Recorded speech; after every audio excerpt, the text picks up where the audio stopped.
las palabras del Señor en los versículos que acabamos de leer, Él deja bien en claro cuál fue su propósito de venir a la tierra. Si notamos en el versículo 39, Jesús usa la palabra juicio, la cual dentro de nuestra enseñanza y dentro de las palabras del Señor, esa palabra juicio está usada en dos sentidos y de dos maneras. Una es el juicio. El Señor no se está refiriendo al juicio, por ejemplo, que un hombre que ha transgredido la ley, pues se presenta frente a un juzgado y en base a sus delitos es juzgado, ¿verdad? Es sancionado, sea, por ejemplo, puesto en prisión, sea, pues, por ejemplo, obligado a pagar una gran cantidad de dinero por causa de lo que hizo, ¿verdad? Ese es un juicio. Y el otro, pues, es el juicio venidero, el cual, pues, Dios ha prometido en las Escrituras que se llevará a cabo y se va a efectuar en la vida, pues, de cada persona que algún día, pues, comparecerá delante del gran juez, ¿verdad? Entonces, la esencia de las palabras de Jesús tienen como fin dar a entender que Él ha venido a juzgar a los hombres en cuanto a la verdad que Él vino a establecer, hacia los que creen y hacia los que no creen. Lo que pasa, hermano, que en el contexto de estos párrafos que acabamos de leer, hay una historia de un hombre que había nacido ciego, un hombre ciego de nacimiento. Y cuando digo un hombre ciego de nacimiento, significa que este hombre nunca había podido ver y contemplar lo que nosotros podemos ver y contemplar. Él vivía en oscuridad. Él nunca había conocido lo que es lo visible, el sol, la luna, las estrellas, las personas, los colores, las variedades, la naturaleza, los animales, nada. Él nunca había conocido nada. Él vivía en tinieblas. Amén. Por ejemplo, él había nacido ciego, dice la palabra, pero también él había conocido de oídas, porque él solamente escuchaba. Y dentro de su mundo de oscuridad en el cual él vivía, él escuchó que Jesús, aquel hombre al cual llamaban el Mesías, se encontraba por el área donde él se encontraba, y que él hacía milagros, que él podía resucitar muertos, que él podía alimentar grandes multitudes, podía sanar a los enfermos, él podía dar vista a los ciegos. Y cuando él escuchó, fue cuando él clamó a Jesús. Y dice la palabra que el Señor escuchó la plegaria de este hombre, se acercó a él y en una manera soberana, bueno, la Biblia no especifica que él hizo una sanidad directa, ¿verdad? Como quizás muchos pudieran imaginarse, orar y simplemente que este hombre quedara restaurado de su vista. No, el Señor hizo algo bien particular. Quizás los que ya han leído esta porción de la Escritura, aquí en Juan capítulo 9, saben qué fue lo que hizo el Señor. ¿Qué hizo el Señor? Bueno, dice la palabra que el Señor, cuando lo vio, sintió compasión de él, ¿verdad? Y escupió en tierra. Y al escupir en tierra, él hizo lodo en la tierra con su saliva, la tomó con sus manos y se le untó el lodo en los ojos del ciego. Y dice la palabra que el ciego, una vez que el Señor le puso el lodo, le dijo: ve y lávate en el estanque de Siloé. Eso significa que ellos estaban en Jerusalén. Entonces este hombre, dice la palabra, que fue y se enjuagó los ojos ahí en el estanque de Siloé, y en ese momento quedó sano de su ceguera. ante la incredulidad de un grupo de judíos que estaban testificando el milagro, ¿verdad?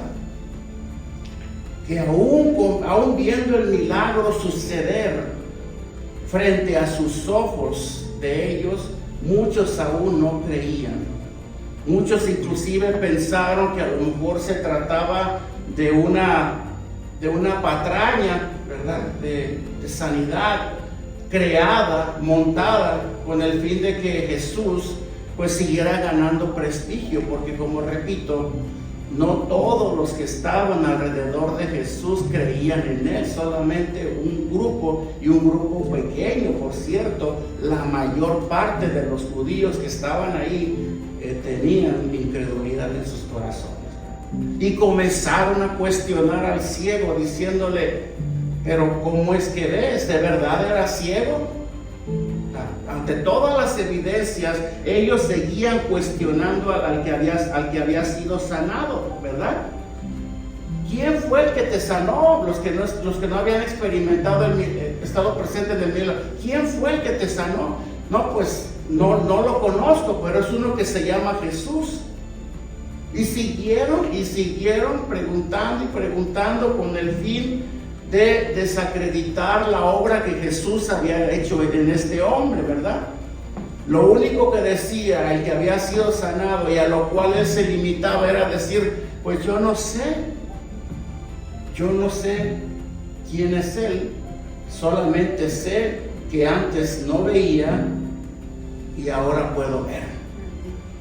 Bueno, este escándalo que provocó esta sanidad fue llevado hasta el concilio allá con los sacerdotes, los cuales pues también se dedicaron a interrogar al que había sido sanado, a tal punto que ellos tuvieron que llamar a los padres de este hombre. No era un joven, era un hombre ya crecido. Lo tuvieron que llamar para que ellos, pues por boca de ellos, siendo los padres de este hombre, pues se conociera la verdad, si de verdad este hombre había sido ciego de verdad o solamente era un montaje. ¿De verdad tu hijo nació ciego? La verdad sí, le dicen los padres de este hombre a los fariseos ahí en el concilio. Sí, él nació ciego. ¿Y cómo es que ahora ve? Pues no sabemos. Vayan ustedes mismos y pregúntenle a él. Ella es mayor, ella puede contestarles, ¿verdad? Bueno, pues van, le preguntan una y otra vez al que había sido sanado: ¿quién te sanó? ¿Y de verdad era ciego? Tanto que lo que más capta la atención de esta historia es que este hombre, el cual había sido sanado, mantuvo una postura firme, a pesar de ver tanta incredulidad a su alrededor. Tantas personas, incluyendo los fariseos ahí en el concilio, llenos de incredulidad, que no creían en el milagro que Jesús había hecho. A pesar de eso, él se mantuvo firme, dándonos con esto a nosotros, como creyentes que somos, y también muchos de nosotros, los cuales hemos sido objetos del poder milagroso de Jesús, de lo que es tener una convicción, ¿verdad? Porque aunque muchos podemos pensar: no, es que necesitamos ver milagros para creer. Bueno, en el Nuevo Testamento, en la iglesia del primer siglo, antes los milagros eran fundamentales para que la gente llegara a creer en Jesús, el Mesías. Dice la Biblia que él hizo muchos milagros en ese entonces, muchas señales, muchas sanidades, ¿verdad? Y eso pues hizo que mucha gente creyera en él, aunque vuelvo a repetirlo, no todos lo hacían, porque el pecado de incredulidad siempre ha existido en los hombres, ¿verdad? Ahora en el siglo presente, ahora los creyentes del siglo presente, ahora sabemos que andamos por fe y no por vista, ¿verdad? Ahora, en base a lo que dictan las Escrituras, más el justo por la fe vivirá. Ahora, para creer en Dios y creer en la existencia de Dios, no es necesario ver milagros visibles en las personas. ¿Sí? ¿Por qué? Porque nosotros andamos por fe. Porque Dios nos ha dado al Espíritu Santo, el cual dentro de nosotros nos da la convicción de que Dios es real. Amén. De que Dios en nosotros pone la fe para que podamos creer en la existencia de Dios. Ahora, si hay milagros, si hay sanidades, si hay todo tipo de señales, pues eso está bien, ayudan de alguna manera, pero nunca van a ser fundamentales para edificar una fe verdadera en Dios, en Cristo. Porque ahora, como vuelvo a repetirlo, andamos por fe y no por vista. Amén. Tal vez muchos de ustedes, a lo mejor, aún en la actualidad, aún no han experimentado quizás un milagro en sus vidas, ¿no? Por ejemplo, un milagro de sanidad. Mucha gente que en el tiempo presente sirve al Señor, ellos te pueden dar testimonio. Mira, yo tenía cáncer. Ya me habían dado 6 meses de vida allá en el doctor, y pues oré, le pedí a Jesús que hiciera un milagro. Vinieron los hermanos, oraron por mí y pude experimentar una sanidad. Y al poco tiempo fui al doctor y el doctor chequeó nuevamente los resultados de los análisis que me hicieron y resulta que el cáncer desapareció. Este tipo de señales, este tipo de milagros son muy comunes en las personas hoy en día, ¿verdad? Matrimonios, por ejemplo, que están al borde del colapso, de igual manera, no ven otra opción y en vísperas de un divorcio inminente o inevitable, al menos uno de los dos decide darse la oportunidad. Dios sana los matrimonios que están ya al borde del colapso. Amén. Inclusive Dios hace que, si el amor entre los dos se había perdido ya por causa de los daños, los insultos y todo eso, pues Dios puede volver a hacer todo nuevo, como que se acaban de conocer. Amén. Como un par de novios enamorados. Dios puede hacerlo. Entonces, este tipo de señales tú te las vas a encontrar mucho en el pueblo de Dios. Quizás algunos dirán, pues yo la verdad, hasta este momento yo no he experimentado una sanidad como tal, un cáncer o el corazón, yo no sé, o una restauración matrimonial, o una restauración familiar, o una sanidad financiera. Yo no lo he visto todavía, pero yo creo en Dios. Esta persona, sea hombre o sea mujer, cree en Dios de igual manera que cree en Dios una persona que sí ha visto la mano poderosa de Dios obrando en su vida. Aquellos que dicen, yo tengo un testimonio vivo de lo que Dios ha hecho. ¿Ya? Con esto comprobamos que nuestra fe en Dios, para empezar, la fe en Dios es un regalo que Dios nos ha dado y que viene con la salvación. Ahorita vuelvo al punto. Pero hay personas que tienen dificultades con creer estas cosas. Tú y yo las tuvimos también. A los inicios de nuestro caminar con el Señor, teníamos dificultades con creer. Se nos hacía muy difícil creer en Dios, creer en lo que nos hablaban de Dios, creer que Dios podía ayudarnos a salir adelante con nuestra situación en aquel entonces. La duda o la incredulidad, si lo quieres llamar, eso es una parte muy importante que se da en las personas que aún no se han decidido a venir a Cristo, venir al Señor, ¿verdad? Pero después que vienen y que experimentan algo nuevo, algo diferente, pues entonces su fe crece. Pero esa fe que viene a ellos, esa fe que viene a ti, esa fe que vino a mí, que nos trajo a Cristo la primera vez, esa fe no surgió en nosotros. O sea, no nos levantamos un día por la mañana queriendo buscar de Dios. Esa fe no llegó sola. Mira, el desear creer en Cristo, el desear venir a Dios, no tiene que ver nada con la voluntad humana. Tiene que ver con una obra sobrenatural de Dios en las personas. es cuando Dios, dentro de su compasión y de su misericordia y de su plan divino que Él tiene para cada persona, es cuando Él derrama esa fe en esa persona para hacerlo creer, para hacerlo venir a Él. Dice la palabra que la fe en Dios es un don de Dios, así como lo es la salvación también. Son dones que Dios nos ha dado, los cuales Él ha dado y Él ha repartido a un grupo de personas a los cuales a Él le ha placido, como lo hizo con este hombre. ¿Qué usó Dios, por ejemplo, en la vida del ciego que había nacido desde ciego de nacimiento? La sanidad. La sanidad. Amén. Lo que pasó después de que este hombre fue interrogado en el concilio por los fariseos, repito, él mantuvo una fe firme, una postura firme. Es, hermano,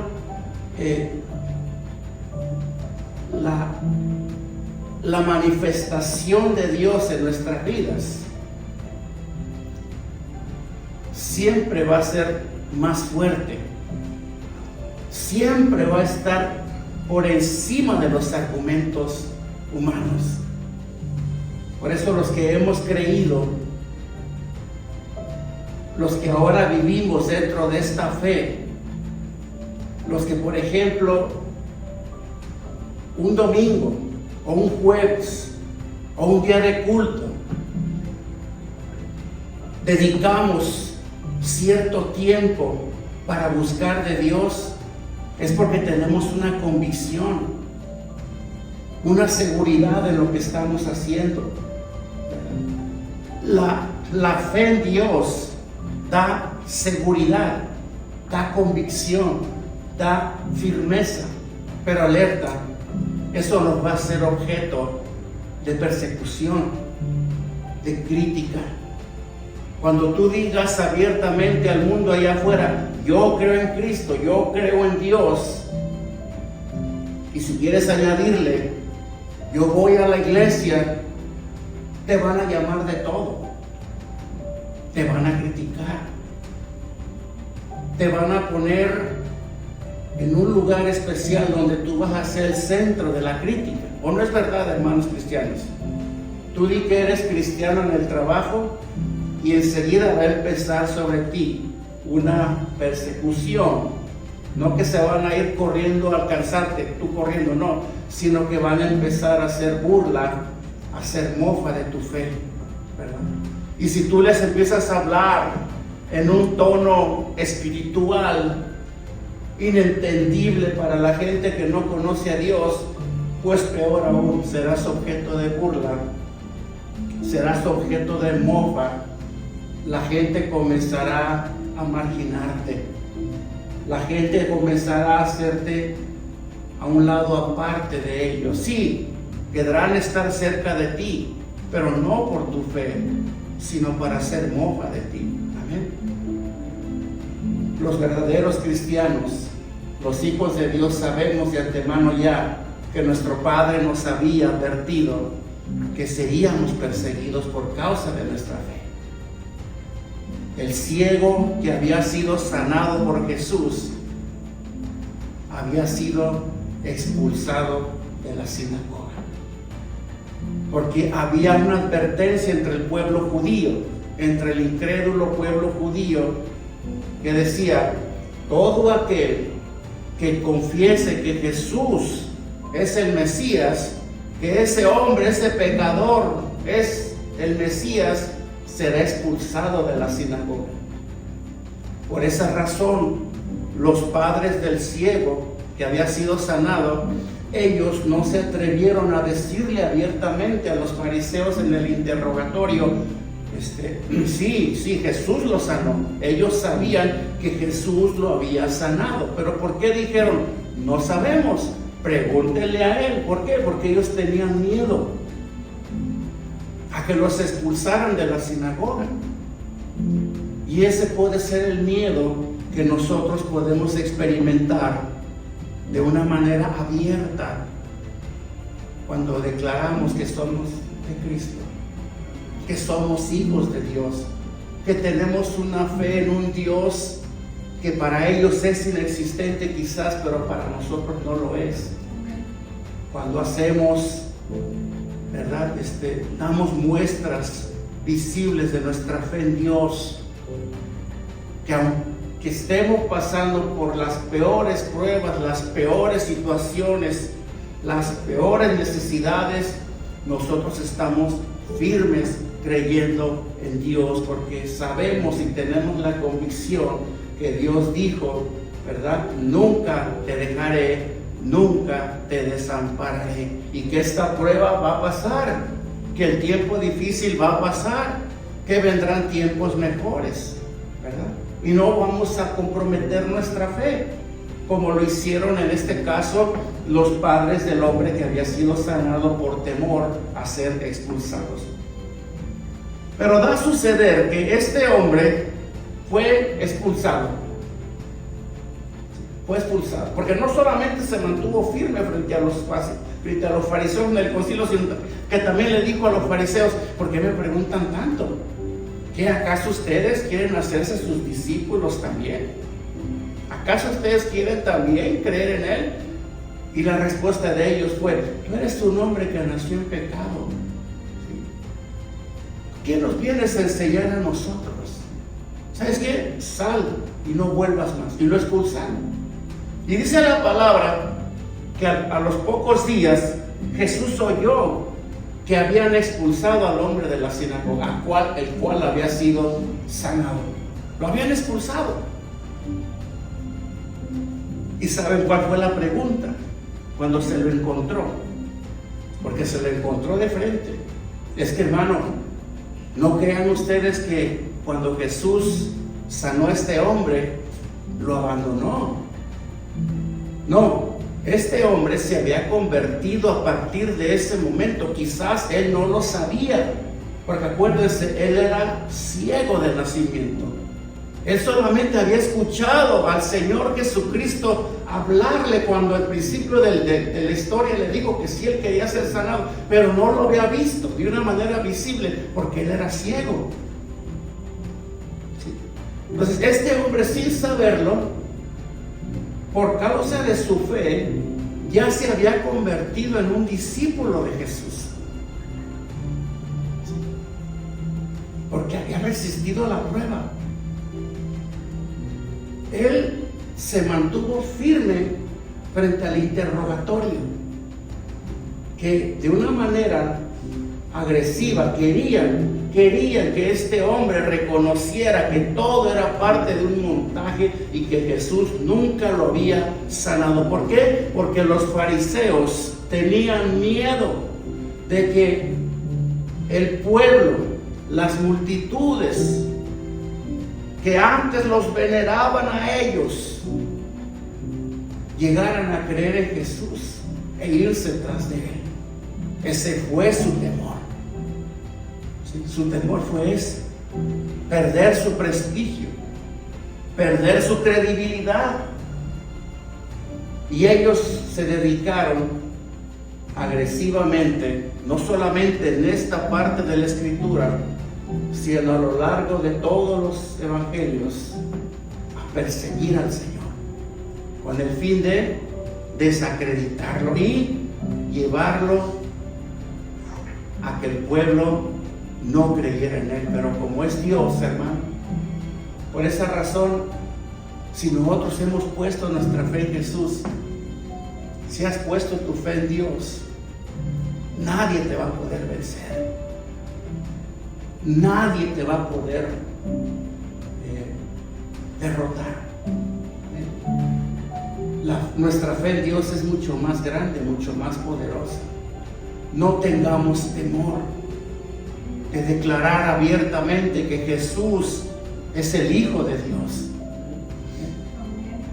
No temamos de que si algún día nos viene un mal, una vez que estemos con el Señor, no temamos a que vamos a perecer o a que nos vamos a encontrar en un total desamparo. No temamos a que eso suceda, porque Dios ha prometido en su palabra que va a estar siempre, siempre junto a aquellos que pongan su mirada y su confianza en Él.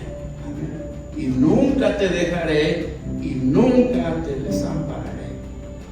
Este hombre, Jesús estaba tan cerca de este hombre que ni siquiera él se había dado cuenta. Pero vean lo que el Señor le pregunta en el versículo 35, una vez más, que oyó Jesús que le habían expulsado y hallándole le dijo, fíjense bien la pregunta que le hizo: ¿crees tú en el Hijo de Dios? Suena como una pregunta muy común, ¿no? Quizás. Es como que alguien te pregunta a ti, ¿tú crees en Jesús? ¿Cuál va a ser tu respuesta? Sí. Pero si observamos bien, ¿cuál es el sentido de la pregunta de Jesús al hombre que había sido sanado? Nos vamos a dar cuenta que hay una razón más profunda por la cual el Señor le pregunta al hombre, al ex ciego, ¿crees en el Hijo de Dios? ¿Lo crees? Este hombre, hermano, cuando recibió el milagro, sin darse cuenta, él ya había recibido la fe de Dios, de la cual yo te acabo de hablar. Porque cuando la manifestación de Dios se hace presente en una persona, no viene sola, viene con la fe. Viene con la fe. Y es una fe, hermano, que antes no estaba en ti, no estaba en mí. Es una fe que nos hace pararnos firmes, vivir firmes en el Señor. Una fe que nos hace no dudar en el Señor, que pone convicción, que nos da seguridad, que da testimonio dentro de nosotros. ¿Quiénes somos ahora? ¿Quiénes éramos antes? ¿Y quiénes somos ahora? Si me preguntas, pues escríbamelo un poco más, porque no puedo. Con palabras humanas y de humana sabiduría, yo no podría decirte cómo se lleva a cabo esta transición, porque esa es una obra divina de Dios en la persona. Algo que ningún hombre te puede explicar cómo es, cómo se lleva a cabo. Lo único que te puedo decir, si me lo preguntas a mí un día saliendo de la iglesia, te puedo decir, simplemente cree. Cree. Si tú crees, como le dijo el Señor a Marta, la hermana de María, ¿no te he dicho que si crees verás la gloria de Dios? Simplemente cree. Lo que pasa en ti, eso es algo que solamente Dios lo hace. Y que de una manera tan dulce y tan sutil vendrá a ti. Y no te darás cuenta. Ese despertar espiritual que antes no estaba en ti se lleva a cabo. ¿Qué es despertar espiritual? Quizás te lo puedo explicar un poco, pero también entra dentro del grupo de cosas que yo no te pudiera explicar. Ese despertar espiritual es aquel que Dios efectúa en tu vida en el momento que tú crees. Y si crees es porque Él te dio la fe para que creas. Porque Él te dio la fe. No porque amaneciste un día teniendo esa fe. Él te la dio. Es cuando de una manera inexplicable para ti, tú comenzarás a sentir dentro de tu corazón un deseo de buscar de Dios, un deseo de conocerle más. ¿Sí? un deseo inexplicable de alejarte de todas las cosas que te hacen daño. Es el inicio de una santificación que comienza en tu vida a partir de ese momento. Es el día en el cual el Señor viene y hace un inventario en tu vida. ¿Sí me entienden esta palabra? Es el día en el cual nosotros nos ponemos en manos del mejor cirujano que existe y que existirá jamás. Amén. El deseo de orar, hermano, el deseo de buscar a Dios, no te lo dará el pastor, no te lo dará la iglesia, no te lo dará el hermanito más lleno del Espíritu. Quizás pueda ser un medio para llevarte a Cristo, pero eso es algo que solamente Dios te puede dar. Jesús sabía cuál iba a ser la respuesta de este hombre. ¿Crees tú en el Hijo de Dios? Y fíjense lo que le respondió. Pero antes déjame decirte algo. La esencia de esta pregunta que Jesús le hace a este hombre es que a partir de ese momento, él ya había empezado a ser objeto de persecución. ¿Por qué? Porque por creer lo expulsaron de la sinagoga. Por eso nosotros tenemos que estar seguros, convencidos en quién hemos creído, en la fidelidad, en la lealtad de Dios hacia nosotros, para que cuando venga la prueba nos mantengamos fieles. Amén. Nos mantengamos firmes. Amén. Para que cuando alguien venga y te cuestione y te diga, ¿y tú por qué crees en Dios? ¿Estás loco? Tú puedas responder, pero no agresivamente ni a los golpes tampoco,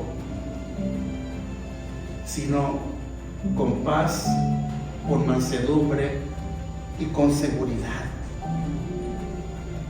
Porque déjame decirte algo, hermano, la fe verdadera en Dios en una persona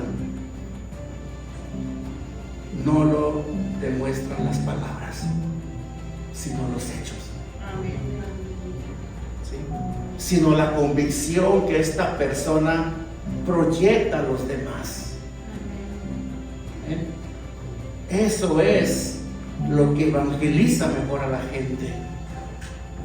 Te podemos dar todo un discurso bíblico para que conozcas a Dios y creas en Él, pero sin esto solo serán palabras, solo será bla bla. Nosotros dependemos de una obra soberana de Dios en la vida de las personas, algo que Él ya de antemano ha hecho en nosotros. Hermano, no venimos a hablarte, como dijo el apóstol Pablo, palabras de humana sabiduría. Solo venimos a hablarte acerca de Cristo y a este resucitado. Amén. El Cristo que nos salvó, el Cristo que derramó su vida por nosotros en la cruz del Calvario, el Cristo que nos ha dado una identidad firme de que ahora somos hijos de Dios. Amén. El Cristo que ha respaldado esa fe que Él nos ha dado por su fidelidad y por su amor incondicional, porque sabemos que si fallamos y que si pecamos, Él permanecerá fiel con nosotros. Amén. Qué amor tan grande, hermano, nosotros podemos buscar en alguien más si ya lo tenemos en Él. Amén. Amén. No es una religión, no es una nueva doctrina, no es formar parte de un concilio más o de una iglesia más. La gente busca la iglesia. Sí, la iglesia es esta. El hombre busca a Dios a través de una religión. o a través de una iglesia, pero Dios busca al hombre a través de Cristo. Amén. Dios anda detrás de los hombres a través de Cristo para traerlos a Él. Amén. Esto es exactamente lo que Él ha hecho con nosotros. ¿Crees en el Hijo de Dios? Como que el Señor le decía, más te vale que creas, porque lo que te viene no es fácil. Hoy ya te expulsaron de la sinagoga y aún hay más, como decía Raúl Velasco, ¿verdad? Pero sepas de que tu fe, sepa que tu conocimiento que ahora tienes de mí, que la fe que yo he puesto en ti es la que te va a sacar adelante a partir de hoy, no importa lo que veas y lo que escuches. Y luego le respondió y le dijo, ¿quién es, Señor, para que crea en Él? Repito, él era ciego, él nunca había visto al Señor en persona, pero ya su corazón estaba listo. Ya Dios ya había hecho la obra en este hombre. Ya Dios ya había puesto en él la fe para que él creyese. Ahora este hombre necesitaba ver a Cristo, aquel que lo salvó, aquel que lo sanó, aquel que se presentó con él, haciéndolo sentir que no estaba abandonado después de todo. Y luego Jesús le dijo, pues le has visto, y el que habla contigo, Él es. ¿Me has visto ya? Si algo nosotros, hermano, alcanzamos a ver y a contemplar en nuestras vidas como hijos de Dios, es que ahora podemos ver al Señor. Y no estoy hablando de una manera visible. Yo veo la obra de Cristo en ustedes.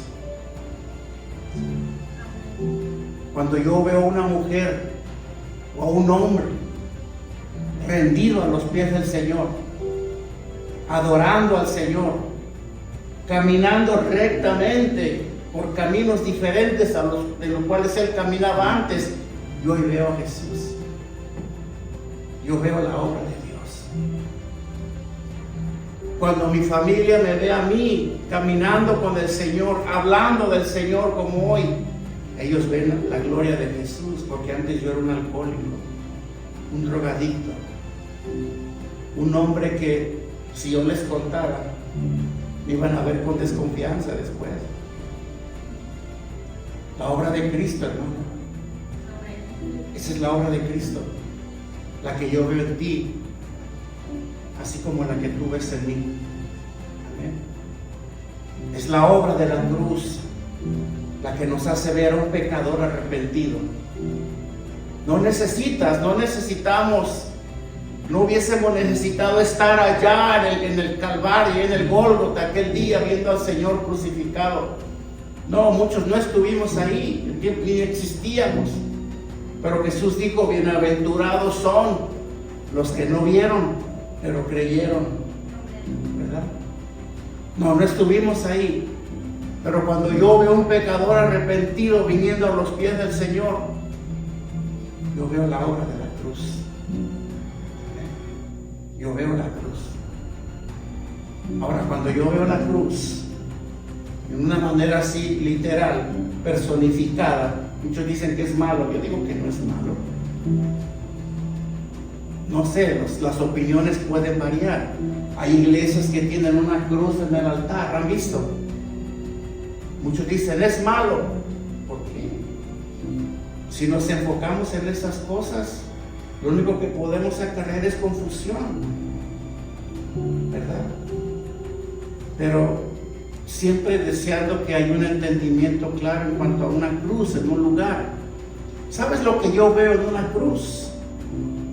Yo veo ahí mi vida pasada. ¿Sí? Yo veo ahí ese hombre miserable y pecador. Ahí, en esa cruz, yo veo lo que yo era antes. Fíjense, lo que yo era antes. lo que tú eras antes. ¿O no dice la palabra que Él clavó en la cruz el acta de decretos que pesaba contra nosotros? ¿No dice así? Sí. ¿Qué es esa acta de decretos? ¿Qué es esa acta de decretos? Toda esa lista, ¿verdad?, de culpas, de transgresiones y de tantas cosas que a ti y a mí nos iban a condenar en el día del juicio. Cristo la llevó a la cruz. Esa acta de decretos, esa hoja o esa carta, como tú le quieras llamar, Él la clavó en la cruz del Calvario. Ahora, si eres de Cristo, siéntete libre, siéntete justificado, porque Él te ha justificado. Tus pecados han sido perdonados. Claro, si se los hemos confesado, si nos rendimos a Él, podemos tener una vida llena de paz, llena de seguridad eterna. ¿Se dan cuenta? ¿Crees en el Hijo de Dios? Respondió él y dijo: ¿quién es, Señor, para que crea en Él? Jesús le dijo: pues le has visto, y el que habla contigo, Él es. ¿Y cuál fue la respuesta del ex ciego? Y le dijo: creo, Señor. Y dice que le adoró. ¿Cuál es la respuesta de una persona que sabe que ha sido redimida por Dios? ¿Cuál es la respuesta? Lo adora, hermano. Lo adora. ¿Qué es adorarlo? Venir al culto, levantar las manos y hacer todo tipo de manifestación física, dando a entender que estamos adorando a Dios. Bueno, dentro del orden bíblico sí, venir a la iglesia, levantar tus manos, entonar cantos y todo, es una forma de adorar en respuesta a lo que Cristo hizo por ti y por mí, ¿verdad? Eso es común. Pero adorar a Dios, hermano, va más allá. Adoramos a Dios con nuestras vidas allá afuera. ¿Cómo vivimos? ¿Cómo nos comportamos? ¿Cómo le damos gloria y alabanza a Dios por la manera en la que vivimos allá afuera? Cuando tú haces lo justo, cuando tú haces lo correcto allá afuera, cuando tú practicas la justicia allá afuera, y digo allá afuera porque aquí en la iglesia es fácil, ¿verdad? Pues todos somos cristianos, ¿verdad? Todos nos amamos unos con otros, pero allá afuera, hermano, allá afuera, cuando tú haces todo esto allá afuera, tú estás adorando a Dios con tu vida. Le estás diciendo al mundo: estoy agradecido con Dios por lo que Él hizo por mí. Y lo mínimo que yo puedo hacer en respuesta a lo que Él hizo por mí es esforzarme por vivir una vida que le agrade a Dios. Amén. No me voy a pelear, no voy a gritar, no voy a patalear, no voy a enemistarme con la gente, no voy a hacer cosas que puedan contristarlo a Él, porque sé que sus ojos están sobre mí.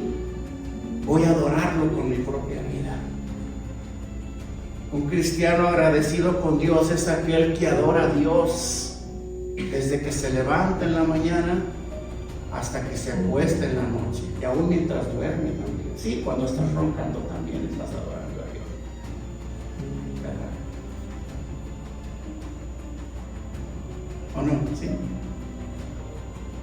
Eso es. Y luego Jesús le dijo: para juicio he venido yo a este mundo. Repita conmigo: para juicio. Para que los que no ven, vean. Lo que estaba pasando aquí, déjame terminarlo. Dice: vean, y los que ven sean cegados. Lo que estaba pasando aquí fue que Así como los judíos incrédulos, como los fariseos ahí en el concilio, estaban ellos cuestionando la obra de Jesús en la vida de este hombre, ellos también alegaban a la vez que ellos tenían la verdad, que ellos conocían la verdad. Por eso Jesús le dice, y para los que ven, este hombre era ciego. ¿Por qué? Porque él no miraba. Pero ellos eran más ciegos que él. Porque aunque ellos podían ver, su incredulidad, su ceguera espiritual, no los dejaba ver lo que Dios había hecho en este hombre. No les permitía ver. Es que, hermano, la incredulidad nuestra hacia Dios puede ir de mal en peor. ¿Qué es incredulidad en Dios? Cuando no creemos en Dios, cuando no creemos en estas cosas. Es la incredulidad. Dios quiere que creamos en Él. El problema es que cuando nosotros nos negamos a creer, aún viendo evidencias de la obra de Cristo a nuestro alrededor, aún decimos, pues no creo. ¿Por qué? Porque no me da la gana. Pero mira cómo este matrimonio se restauró, estaban ya al punto del divorcio, y míralos ahora, tan unidos, tan llenos de planes, amándose como nunca se habían amado antes. Bueno, eso lo pudo haber hecho un consejero, o un consulado, o un psiquiatra. No, yo era alcohólico y dejé de tomar porque Dios me rescató de ese vicio. No, dice otro, no, pues eso lo puedes dejar tú el día que te decidas. Pues mira, hermano, te lo dice un ex. No, no es así. Porque son lazos espirituales muy fuertes, inquebrantables, que solamente el poder de Dios, solamente la unción del Espíritu Santo puede romper. Amén. Él vino a dar libertad a los cautivos. Amén. Sí, los gigantes se pueden dormir por un tiempo, pero los lazos ahí siguen. Lo aplacas por un tiempo. Aplacamos el problemita por un tiempo, nada más. Pero a no ser por el poder de Dios, eso volverá a levantarse una y otra vez. Y será un cuento de nunca acabar. ¿Por qué no confiamos en Cristo? ¿Por qué no le ponemos en sus manos nuestra situación familiar? O no sé, menciónalo tú, ¿cuál es el problema? ¿Cuál es el problema que tú tienes? ¿Cuál es la carga que llevas sobre tus hombros? ¿Cuál es? ¿Qué es lo que te hace llorar por las noches? ¿Qué es lo que te hace entrar en estados depresivos por ocasiones? Y eres de Cristo, conoces de Dios. ¿Qué es? ¿Qué es lo que solamente cuando viene el recuerdo, cuando viene a tu mente, te entristece después de estar alegre? Te roba el gozo con facilidad. Te sume en la tristeza, en la depresión, te hace ver como que tienes una montaña enfrente de ti que es imposible derribarla. ¿Qué es? Cualquiera que sea, hermano, entrégasela a Cristo, entrégasela a Dios, que en Él está el poder para poder derribar ese gigante. En ti está, en Él está. Amén. Solamente en Él. Haz como que no sabes nada. Hay gente que se conforma con puro conocimiento de Dios. Hermano, yo conozco gente que conoce mucha Biblia. Pero no solamente es conocer la Biblia, es creerla y hacerla. Haz como que no sabes nada. Haz como que eres ciego. Haz como que eres un niño que no conoces nada todavía. ¿Cuál es el argumento de los incrédulos, los fariseos y los judíos? ¿Cuál era? Nosotros somos de Moisés. Nuestro padre es Moisés. ¿Sí? Él nos ha enseñado la ley. Nosotros sabemos qué hacer. ¿Y tú qué sabes? Pues este hombre tenía más fe que ellos. Jesús los llamó ciegos.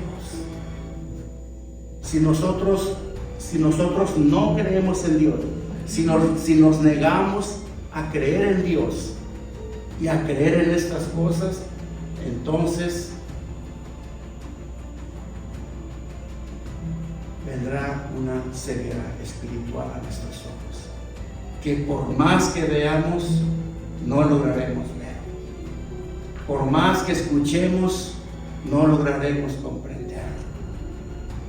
¿Sí? Mejor hagamos como que no sabemos. Dice la palabra de Dios, el que crea ser grande, hágase inferior a los demás. El que crea saber mucho, hágase como que no sabe nada. ¿Sí? Esa conducta, esa actitud, hermano, le agrada a Dios, y no cuando sabemos mucho. ¿Amén? Estos hombres tenían ese problema. Entonces algunos de los fariseos que estaban con él, al oír esto, le dijeron: ¿acaso nosotros somos también ciegos? Versículo 40. Sí, porque ellos sintieron las pedradas, ¿verdad? Ellos dijeron: esto lo dice por nosotros. Jesús se está refiriendo a nosotros. ¿Acaso lo dices por nosotros? ¿Acaso nosotros también somos ciegos? Y Jesús les confirmó y les dijo: si fuerais ciegos, no tendríais pecado. Sí. Porque dice la palabra que al que mucho se le da, mucho se le demandará. Correcto, así dice, ¿no? Así dice. Es mejor decir, como quien dijo, como Sócrates: yo solo sé que no sé nada, a decir yo lo sé todo. Porque ese yo lo sé todo nos puede llevar un día a no creer en Dios, a negar la existencia de Jesús, o a negar la manifestación de Dios en la vida de las personas o en la vida de la iglesia. Mejor decir: yo no sé nada, yo soy ciego. ¿Verdad? Si fuerais ciegos no tendrías pecado, pero ahora porque ustedes dicen vemos, vuestro pecado permanece. Y con esto cerramos, hermano. Vuestro pecado permanece. O sea, porque dicen que saben, y porque están negando la obra de Dios, especialmente en la vida de este hombre que acaba de ser sanado, al cual expulsaron de la sinagoga, y porque no se quieren arrepentir, Jesús les dice: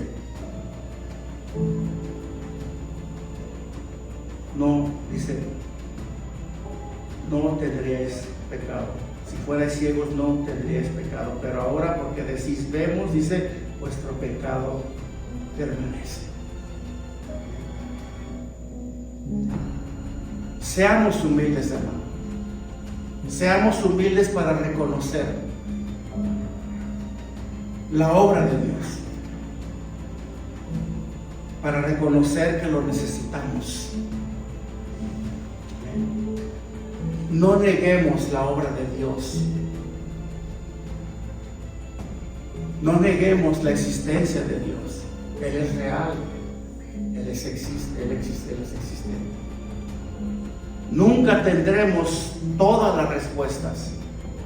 Nunca tendremos todo el conocimiento. Siempre vamos a necesitar vivir rendidos a los pies de Cristo, para que Él nos siga revelando cosas nuevas. Amén. Para que Él nos siga revelando su voluntad. Amén. para que Él nos siga revelando las cosas que Él quiere que nosotros aprendamos y sepamos. Hagámonos como que no sabemos nada. No nos hagamos vanagloriosos. Seamos humildes en nuestro trato con los demás. No hagamos acepción de personas. Veamos a todos los demás como Dios los ve. Hombres y mujeres hechos a imagen y semejanza de Dios.